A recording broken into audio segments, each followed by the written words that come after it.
Hey Sneakies, welcome back for some more Warframe on the PlayStation 4. In this episode we finally see the intro of the Paris Prime, and we head back to Mercury for some new missions that were added in this last update. And first things first, here we are back on the update prior to update 14 in the old foundry. As you can see, I have the Paris Prime blueprint as well as all 4 of the required pieces. Thankfully, this is one of the rare instances where a Prime weapon does not require any Orokin cells whatsoever. Usually they require 10 Orokin cells, and that can be pretty annoying because they're one of the rarest resources in the game, so it takes some time to get it, but thankfully the Paris Prime breaks out of that trend.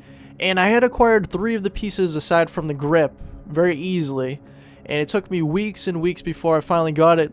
I had to have Goku 6 finally give me one. And ironically enough, I actually found one in Loki Prime's intro before I even recorded this episode, so I didn't even need it, so that's kind of a shame. Anyways, in 12 hours we'll finally have the Paris Prime. And then here we are in Update 14's more sleek looking foundry. The Paris Prime is ready to claim, so we're just going to grab that, and we'll finally head into the mission. And here we are in the arsenal. You can see Mag Prime will officially be back for this episode. This will only be her second appearance in the series, as a matter of fact. She actually works out really well with the Paris Prime because she's kind of meant more or less to be at the back. She's not supposed to be up close and personal with the enemies like Rhino or Valkyr. And the bow is more or less a sniping weapon anyway, so it just makes more sense. Anyways, let's take quickly at her mod setup. So here we go. We have Steel Charge as her aura mod. It adds extra melee damage. Also matches up with her Polarity Slots, so it gives her 18 extra points to equip other mods over here to the right in these 10 spaces. And we have all 4 of her abilities equipped. We have Pull, which is my favorite one. Shield Polarize is great too, as it restores and depletes the shields of your teammates and enemies respectively. Crush crushes a lot of enemies around you. And Bullet Attractor allows you to tag enemies and make all your bullets go to them. Intensify makes the power stronger. Fleeting Expertise trades power efficiency for power duration. And then Redirection gives extra shield capacity. And Streamline, of course, power efficiency. Power efficiency just makes it so that your abilities cost less points to cast, so you can cast them more often. Anyways, this will be our Mag Prime setup for this episode. We'll take a quick look at the Paris Prime, and then we'll head into the mission. And just look at that. That thing looks so badass. Looks so much better than the regular Paris. Anyways, let's take a quick look at Polarity Slots if there are any. Oh, nice. So this one's for damaging mods, and then this one's for tactical mods. So that'll definitely fit a nice duration on there, so that's going to work out really nicely. Anyways, let's head into the mission. And here we are in Mercury. As you recall, all of these missions that I'm scrolling through right now in this top row were previously the only missions on this planet. Last of which, Captain Vor's assassination. But they've also, in this new update, added this second row here with these 3 missions. And then additionally, they added this third row down here. There's an interception now. It's a capture, another exterminate, and a deception. So over the next so many episodes, we'll definitely be playing through these missions so that we catch up on the series completely, and then we can move on to a new planet and add in all kinds of other episodes. Anyways, for this episode, we'll be doing Neruda. It's a sabotage mission, Grenier faction. The levels range from 5 to 6. Don't forget to click like if you enjoyed this video and you want to see more in this series. Also, never miss another video ever again by clicking subscribe to become a Sneaky today. And as always, I do hope you enjoy. Here we go.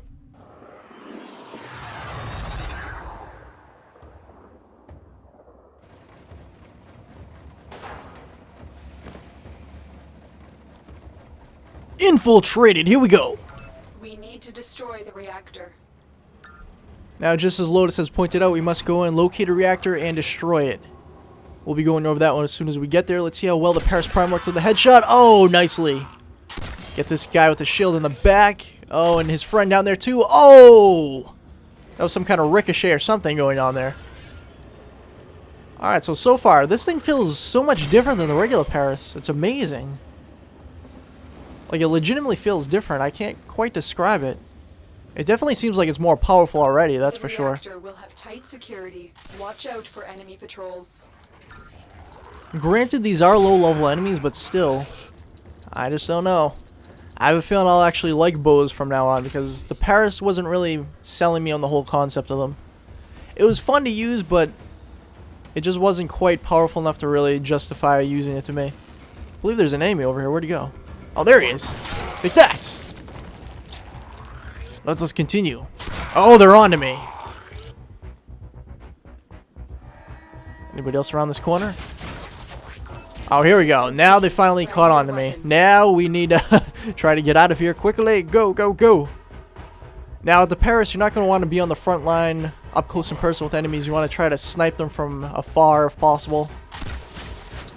Oh, I thought hitting that explosive tank was going to have some kind of area effect attack on that guy. And we are going to whip the Pro Vandal out whenever I feel like it, because I want to whack and zap some Grenadiers too. Not like that, you fool.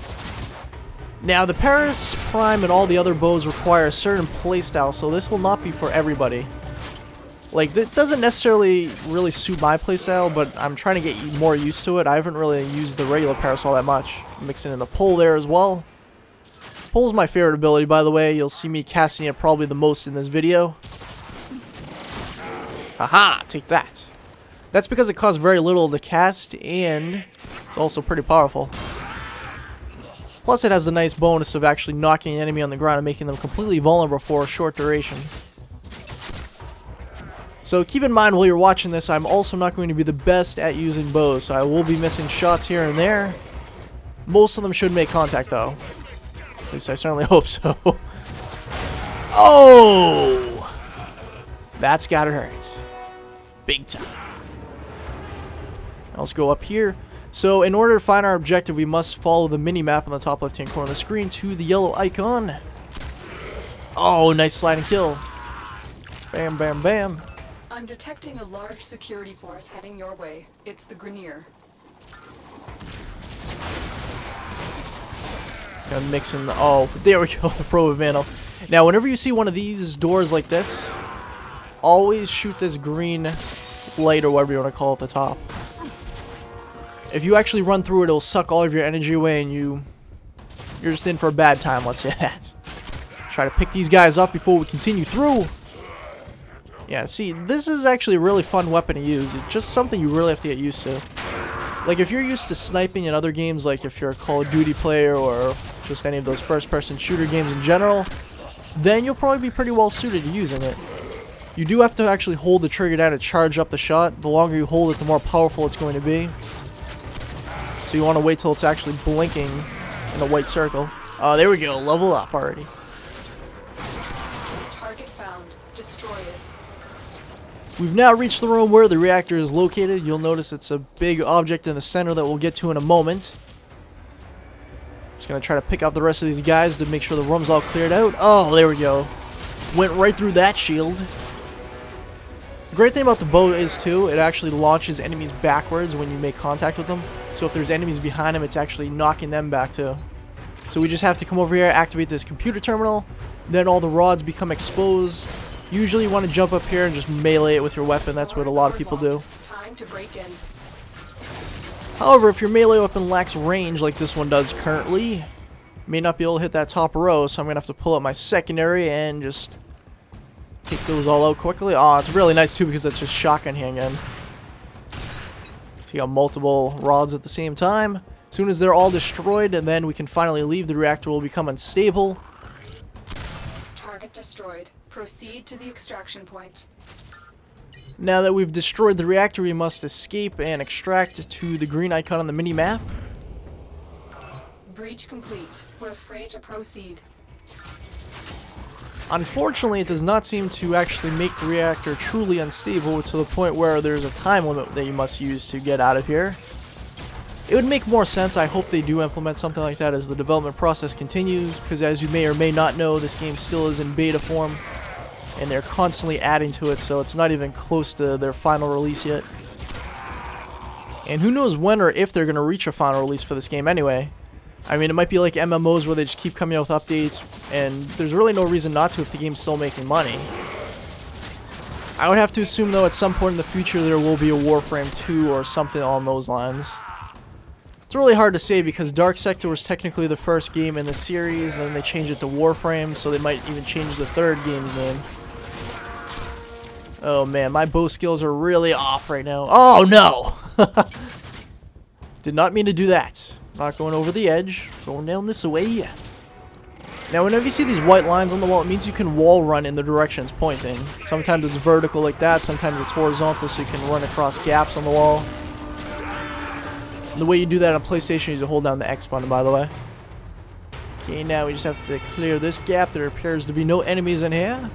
You can even see some of the horizontal white lines over there passing by right now. Across this gap. Oh no, what's going on here? That wasn't good. I'll show this shield guy what I think of that shield. Haha. All these guys are pouring in. Gotta get a pull in there.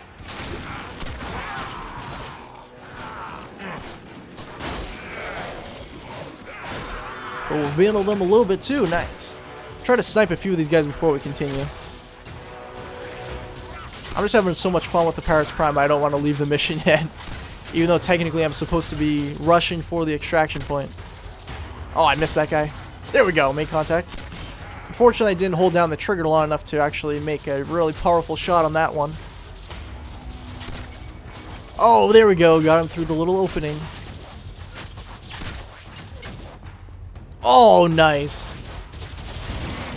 And a nice little pull too. That's a good crowd control weapon.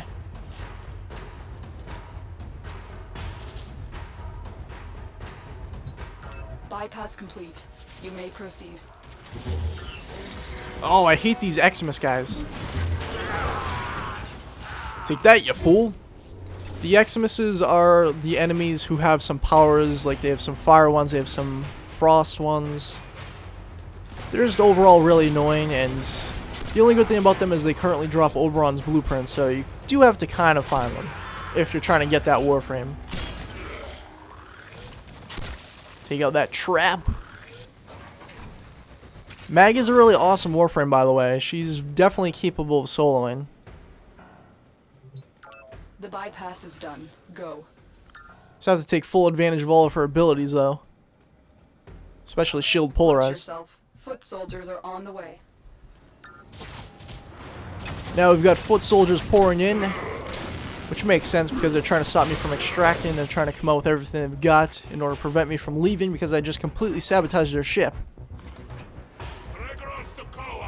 And usually when you come in this room, you have to jump up on top of these three in order to reach the second floor. Sometimes you won't have to come up here. It really depends on exactly which pathways open up when you come through. Because as you may or may not know, there are different pathways that are open every time you replay a mission too, so it adds some replay value to it. Take that, you trap! And as soon as you reach this area, you know you're about to reach the extraction room. It's a very common extraction room on this tile set. Mag Prime level up, very nice. Okay, before we reach the extraction room, we're going to try to take out all these remaining enemies if we can. Alright, it appears that's all of them. Let's override the security. Oh, we don't have to worry about that. We're at the extraction.